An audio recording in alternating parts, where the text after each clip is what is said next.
Hi hello viewers, welcome to ఆకాశం Andhra news. ఈ రోజు మన వీడియోలో ఒక ఇంట్రెస్టింగ్ టాపిక్ అండి. జగన్ రెండోసారి సీఎం అవడం ఖాయం.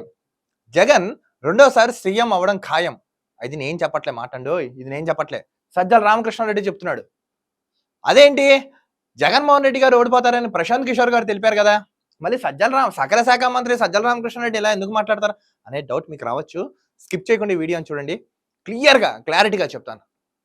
యువజన శ్రామిక రైతు కాంగ్రెస్ పార్టీ అని పార్టీ స్థాపించింది ప్రస్తుతం ఉన్న ముఖ్యమంత్రి గారు జగన్మోహన్ రెడ్డి. ఆ పార్టీ పెట్టినప్పటి నుంచి అధికారంలోకి ఎన్నో ఎత్తుగళ్ళు చేశాడు జగన్మోహన్ రెడ్డి. పాదయాత్ర చేశాడు, వాగ్దానాలు ఇచ్చాడు, తీర్మానాలు ఇచ్చాడు, అబద్ధాలు చెప్పాడు, మోసం చేశాడు, అన్ని చేసి మొత్తానికి సీఎం అయ్యాడబ్బా. కానీ జనాలందరూ అప్పట్లో విశ్వసించారు, జగన్మోహన్ రెడ్డి గారు సీఎం అవుతే నిజంగా మా బతుకులు మారుతాయి, మాకంటూ ఒక మంచిగా బాగుంటుంది లైఫ్ అని నమ్మారు, ఓటేశారు. అఖండమైన మెజారిటీతో 2019లో 150 అసెంబ్లీ సీట్లు, 22 ఎంపీ స్థానాలు ఇచ్చి బంపర్ మెజారిటీతో గెలిపిస్తే వీళ్ళు ఏం చేశారు? వీళ్ళు స్టార్టింగ్ రావడం ప్రజావేదికను కూల్చేశారు, అన్నా క్యాంటీన్లు కూల్చేశారు, విధ్వంసాలు చేశారు, విద్యాన్ని నాశనం చేశారు, వైద్యాన్ని నాశనం చేశారు, ఉపాధి లేదు, పెట్టుబడి లేదు, రాజధాని లేదు. పెద్ద చెప్పుకుంటూ రాస్తా రామాయణం చెప్తా భారతం అంత ఉంటుంది వీళ్ళ చరిత్ర. ఏ ధీమాలో అయినా ముఖ్యమంత్రి రెండోసారి అవడం ఖాయమని నేను ఎందుకు చెప్తున్నాను? అసలు పదే వైసీపీ వాళ్ళు మేము గెలిచేస్తాం ఎందుకు మేకపోతు గాంభీర్యం ప్రదర్శిస్తున్నారు? ఈ యొక్క డౌట్ అందరి మనసులో ఉంది. ఎందుకు వీళ్ళు ఇంత భయపడుతున్నారు? నిజంగా మీరు గెలిస్తే కామ్గా ఉండండి. ఇప్పుడు చంద్రబాబు నాయుడు గారు ఉన్నారు, కూటమి ప్రభుత్వం ఉంది, ఓకే మేము గెలుస్తామని చెప్పారు. వీళ్ళు కనపడిన ప్రతి ఒక్కరికి వెళ్ళి నేను గెలవడం ఖాయం, మేమే సీఎం అవుతాం, సీఎంగా అయిన తర్వాత వస్తాను. నాకు ఎందుకో జగన్మోహన్ రెడ్డి గారు ఓటమికి భయపడి లండన్ వెళ్ళిపోయాడని నేను అనుకుంటున్నాను.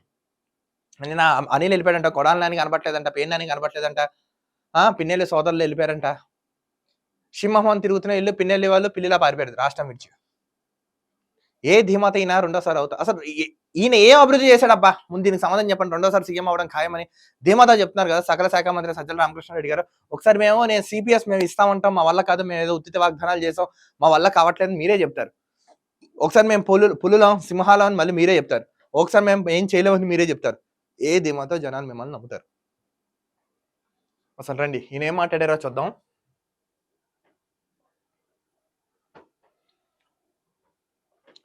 జగన్ రెండోసారి సీఎం అవ్వడం ఖాయం, సజ్జల రామకృష్ణారెడ్డి. ఇది నేను అన్నట్లేదండో, మళ్ళీ చెప్తున్నాను ఫర్ యువర్ కైండ్ ఇన్ఫర్మేషన్. ఏపీలో సీఎంగా జగన్ రెండోసారి ప్రమాణ స్వీకారం చేయడం ఖాయమని వైఎస్ఆర్ కాంగ్రెస్ ప్రధాన కార్యదర్శి సజ్జల రామకృష్ణారెడ్డి స్పష్టం చేశారు.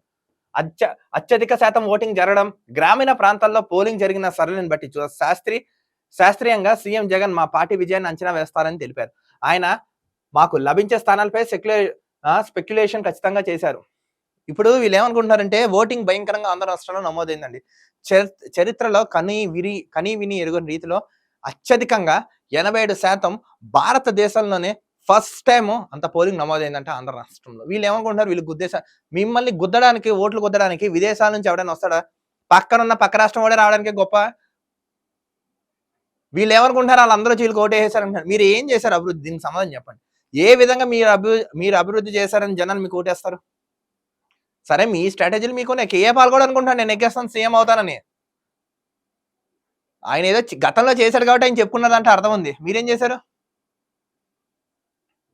ఆయన ఆదివారం మీడియాతో మాట్లాడుతూ తెలుగుదేశం పార్టీ ఆ పార్టీతో పొత్తు పెట్టుకున్న జనసేన బీజేపీలకు ఎన్నికల గట్టి దెబ్బ తగులుతుందని తెలిపారు. ముందు మీకు దెబ్బ తగలకుండా చూసుకోండి.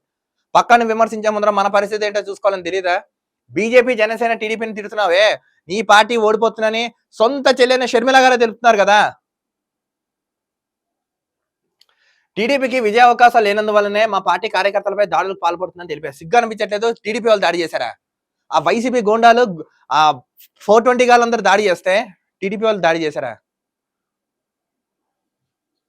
మా పార్టీ వారిని ఇబ్బంది పెట్టి తనకు అనుకూల మాధ్యమాల ద్వారా వాస్తవాలను తప్పుద్రోవ పట్టిస్తున్నారని, అల్లలపై సిట్టి వేసిన తర్వాత అందులో సభ్యులపై అబాండాలు వేస్తుందని, సీఎం జగన్ పేదల కోసం చేసిన కృషి ఫలితంగానే వారు ఉప్పెన్లో ఓటేసేందుకు ముందుకు వచ్చారని తెలిపారు. సీఎం జగన్మోహన్ రెడ్డి అంతలా అభివృద్ధి చేసేస్తే ఏం అభివృద్ధి చేశాడబ్బా? ఆయన జస్ట్ వాలంటీర్ వ్యవస్థను తీసుకొచ్చాడు. చెత్త ద్వారా వసూలు చేసిన పన్నులతో జీతాలు ఇస్తున్నాడు వాలంటీర్లకి. రాజధాని లేదు, ఉపాధి లేదు, పెట్టుబడి లేదు, ఆసరా లేదు, నమ్మకం లేదు. ఏం చూసి ఓటేస్తారు నాకు అర్థం కాదు.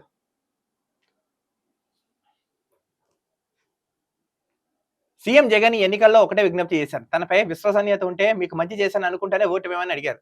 నువ్వైతే ఏం చేయలేదు. నువ్వే చెప్తున్నావు కదా నేను ఏం చేయలేదు అని. నీకే తెలుసు కాన్ఫిడెంట్ గా ఉన్నావు. ఏంటి నేనేం అభివృద్ధి చేయలేదని. అందుకే నువ్వు ఈ మాట మాట్లాడావు. చంద్రబాబు నాయుడు గారు ఏమైనా ఈ మాట మాట్లాడారా? పవన్ కళ్యాణ్ గారు ఏమైనా ఇలాంటి మాటలు మాట్లాడారా? బీజేపీ వాళ్ళు ఎవరైనా ఈ మాటలు మాట్లాడారా? తనకు ప్రజలే ప్రచారకర్తలను, లబ్ధిదారులే స్టార్ క్యాంపెయిన్లుగా స్పష్టం చేశారని తెలిపారు. అందుకు జనం తమ ప్రియతమ నాయకుని గెలిపించుకోవడానికి పోలింగ్ బూత్లకు తరలి వచ్చారని తెలిపారు. వాళ్ళేమో కూటమి కుదరడానికి వాళ్ళేమో దేశాల నుంచి విదేశాల నుంచి వస్తుంటే మీకు కుదరని అనుకుంటున్నారు. ఇది ఎంత పిచ్చితనం, ఎర్రితనం ఏమంటారు మీకే తెలియాలి. టీడీపీ ఓటమి భయంతో సంధి ప్రేలాపనలు చేస్తుందని తమ ఎన్నికల ప్రణాళికలు జనం విశ్వసించారని తెలిపారు. ఓకే, విశ్వసిస్తే జనాలు చెప్తారు కదా, మీకు ఎందుకు ఆగచ్చు కదా. ప్రతిరోజు మేము గెలిచేస్తాం, మేము పులులు సింహాలు ఎందుకు గప్పాలు శంకలు కుదుకుంటారు. చంద్రబాబు ఎన్నికల ప్రణాళిక ప్రజలను చేరలేదని, గెలుపై నమ్మకం లేదని రాష్ట్రంలో ఎన్డీఏ పక్షంలో నోరు వెడపడం లేదని తెలిపారు. మీలాంటి వాడిని కూలగొట్టాలంటే ఇప్పుడు రాములవారు కూడా రావణాసుని అంతం చేయడానికి కోతులు సాయం తీసుకున్నారు. సో మీలాంటి వాళ్ళు ఢీ కొట్టాలంటే కొంచెం సైన్యం కావాలి. ఆ విధంగా వెళ్ళారు తప్ప కానీ మీకు భయపడి కాదు, గుర్తుపెట్టుకోండి. మొదటి నుంచి ఎన్ని సీట్లు నిర్దేశిత లక్ష్యంగా పెట్టుకున్నామా ఆ దిశలో విజయాలు సాధిస్తామని మహిళలు, వృద్ధులు అధికంగా పాల్గొని ఎన్నికల పోలింగ్ లో తమ పార్టీ విజయం ఖాయమని తెలిపారు. ఓటేయడానికి అధికంగా వచ్చారు, మేము ఒప్పుకుంటాం. బట్ మీకేసారని గ్యారంటీకి ఎలా చెప్తారు? ఈవీఎం ఏమైనా మీ చేతిలో ఉన్నాయా? ఎలక్షన్ కమిషన్ ఏమైనా మీకు పబ్లిక్ అనౌన్స్ చేయకుండా మీకు ఏమైనా నివేదిక ఇచ్చేసిందా? ఏ వ్యూలో చెప్తున్నారు మీరు? ఒక డౌట్ ఉంది మాకు కూడా. ఎన్నికలు అత్యంత ప్రశాంత వాతావరణంలో జరగడానికి ప్రభుత్వం ఎంతో శ్రమ పెట్టిందని అన్నారు. అనేక చోట్ల టీడీపీ కార్యకర్తలు తమ పార్టీ కార్యకర్తలపై దాడికి పాల్పడింది అన్నారు. వీళ్ళే ఎదవలు, వీళ్ళే కొడతారు, వీళ్ళే విధ్వంసం సృష్టిస్తారు, వీళ్ళే తిడతారు, మళ్ళీ మమ్మల్ని కొట్టేశారు బాబో టీడీపీ వాళ్ళని వాడతారు. సిగ్గు సరైన వాళ్ళు వైసీపీ వాళ్ళు. ప్రజలు ఓటింగ్ పై ముందుగా నిర్ణయించుకున్నారని తెలిపారు. దాదాపు మంగళవారం వేకుజాము వరకు క్యూ లైన్లో నిలబడి ఓట్లు వేశారని, జగన్ వదులుకునే దిశలో ప్రజలు లేరని తెలిపారు. జగన్ వదిలించుకునే దిశలో ఉన్నారు, వదిలే దిశలో కాదు, వదిలించుకునే దిశలో ప్రజలు ఉన్నారు. లైన్లో నుంచుంటే కూటమి ఇప్పుడు ఎక్కడైతే 80% దాడుతున్న ప్రభుత్వం మారుతున్నా రాసి పెట్టుకోండి. మేము ప్రజలను నమ్ముకున్నాం, గెలుస్తున్నాం. మీరు ప్రజలను నమ్ముకున్నారు కదా, వీళ్ళే మీకు బుద్ధి చెప్తారు, చూసుకోండి. గతంలో ఈ ట్రెండ్ ఎప్పుడు లేదని తెలిపారు. అవును, ఇంతలా ఓటింగ్, ఇంతలా గప్పాలు, ఇంతలా అరాచకాలు, ఇంతలా అబద్ధాలు, ఇంతలా ప్రేలాపాలు, ఇంతలా దుర్మార్గం ఎక్కడ గతంలో అయితే లేదు. మీరు చెప్పింది వాస్తవమే. మీరు చెప్పేవని మీకే తగులుతున్నాయి. రామకృష్ణ గారు ఒకసారి చూసుకోండి. ప్రజలు అసెంబ్లీ, పార్లమెంట్ స్థానాల విషయంలో ఒకే రీతిలో స్పందించారని, సీఎం జగన్ విదేశీ పర్యటన అప్పటికప్పుడు తీసుకున్న నిర్ణయం కాదని తెలిపారు. న్యాయస్థానం అనుమతి లభించిన తర్వాతే ఆయన లండన్కి వెళ్లారని తెలిపారు. న్యాయస్థానం దగ్గర నుంచి పర్మిషన్ తీసుకొని లేనిదే దేశం దాటలేనోడు రాష్ట్రాన్ని అభివృద్ధి చేస్తాడు, రాజధాని ఏం కడతాడు, పెట్టుబడులు ఏ విధంగా పట్టిస్తాడు, మీ క్యాడర్ అంటే, మీ బతుకులంటే మీకు తెలుసు కదా అని జనం తిడుతున్నారు. ఏ పొద్దున అలాగా ఓడిపోతా మళ్ళీ లండన్ టూర్లో బొంగు భూషాలు ఉండవని ముందుగానే అన్ని పనులు చేసుకుని వస్తున్నాడు అన్న. మంచి ప్లాన్ లో ఉన్నాడు ఆయన. ఆయన విదేశాలకు వెళ్లే సందర్భంలో విజయవాడ విమానాశ్రయంలో అనుమానాస్పద పరిస్థితుల్లో పోలీసులు అదుపులోకి తీసుకున్న వ్యక్తి వివరాలు వారే వెల్లడిస్తారని, రాష్ట్ర వ్యాప్తంగా తమ పార్టీకి ప్రజలు ఒకే విధమైన ఆదరణ చూపిస్తున్నారని తెలిపారు. మీరు ఏదైతే ఓవర్ కాన్ఫిడెంట్ గా ఉన్నారో మీ కొంప ముంచబోతున్నాం, కూటమి ప్రభుత్వం రాబోతుందని ఇప్పటికే ప్రజల్లో ఎంతో చర్చ జరుగుతున్నాం.